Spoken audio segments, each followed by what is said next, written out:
আমরা মনিটর কিনতে গেলে একটা জিনিসে পুরোপুরি কনফিউজড হয়ে যাই। একটা মনিটরে এক একটা প্যানেল ইউজ করা হয়েছে, যেমন IPS panel, VA panel, TN panel. তো এগুলোর মধ্যে আসলে মেন ডিফারেন্সটা কি? কোনটা নিলে গেমিং ভালো হবে, কোনটা ভিডিও এডিটিং এর জন্য ভালো হবে, আর কোনটা বাজেটও বাঁচবে আবার বেটার প্রোডাক্টিভিটিও হবে। আজকে আমরা খুব সহজভাবে বুঝবো আইপিএস, ভিএ আর টিএন ঠিক কোন প্যানেল কার জন্য। এন্ড আমি একটা ক্লিয়ার সাজেশনও দেবো যেন মনিটর কিনতে গেলে সেলসম্যান আপনাকে ঘোল খাওয়াতে না পারে। তাহলে শুরু করা যাক। আচ্ছা, প্রথমে বলি মনিটরে প্যানেল জিনিসটা আসলে কি। মনিটর প্যানেল মানে হলো স্ক্রিনের ভেতরে যে লেয়ারটা ইমেজ ক্রিয়েট করে, লাইট কন্ট্রোল করে এবং আপনার চোখে ভিজুয়াল পাঠায়, সেটাই হলো প্যানেল। যেমন আমরা ফোনে দেখে থাকি অ্যামোলেড বা এলসিডি প্যানেল থাকে, ঠিক তেমনই মনিটরেও আলাদা আলাদা টেকনোলজি আছে এবং এই টেকনোলজি দিয়ে ডিফারেন্সিয়েট হয় colour, brightness, viewing angle, gaming performance, contrast, black level.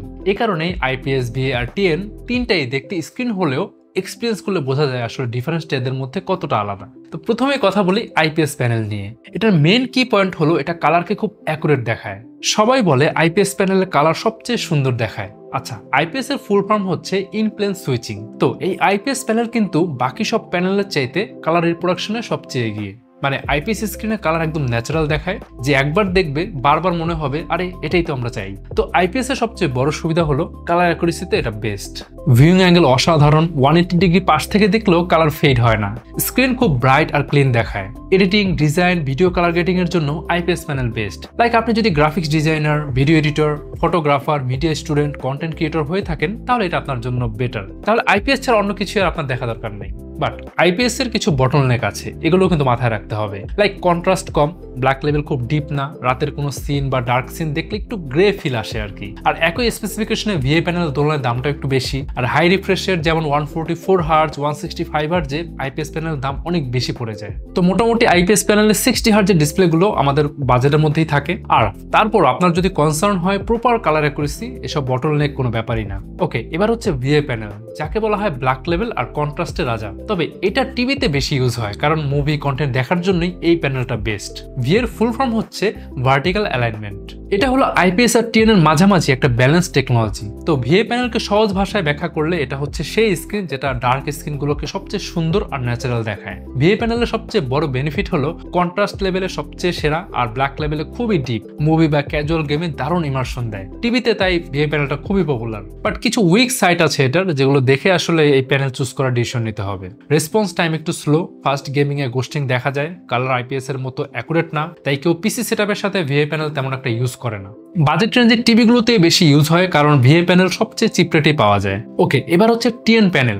এটাকে বলা হয় সবচেয়ে হাই রিফ্রেশ রেটের প্যানেল। টিএন এর ফুল ফর্ম হচ্ছে টুইস্টেড নিমেটিক। এটা সবগুলো প্যানেলের মধ্যে সবচেয়ে পুরনো টেকনোলজি। তো টিএন এর মধ্যে মেন পাওয়ার হচ্ছে রেসপন্স টাইম অনেক কম আর রিফ্রেশ রেট অনেক বেশি। কম্পিটিটিভ স্পোর্টস গেমিং এর সেরা 240 হার্টজ বা 300 হার্টজ মনিটর সাধারণত টিএন হয়। ইনপুট ল্যাগ খুবই কম। এখন কাদের জন্য আসলে এই টিএন মনিটর? ভ্যালোরেন্ট খেলেন, CS2 খেলেন, রেগুলার স্পোর্টস প্লেয়ার, কালার নিয়ে এত মাথা ব্যথা নাই, জাস্ট দরকার স্পিড, তাহলে আপনার জন্য টিএন প্যানেল। এখন কেন গেমারদের টিএন প্যানেল লাগে একটা এক্সাম্পল দিই। ধরেন আপনি 60 হার্টজ মনিটরে একটা শুটার গেমস খেলছেন।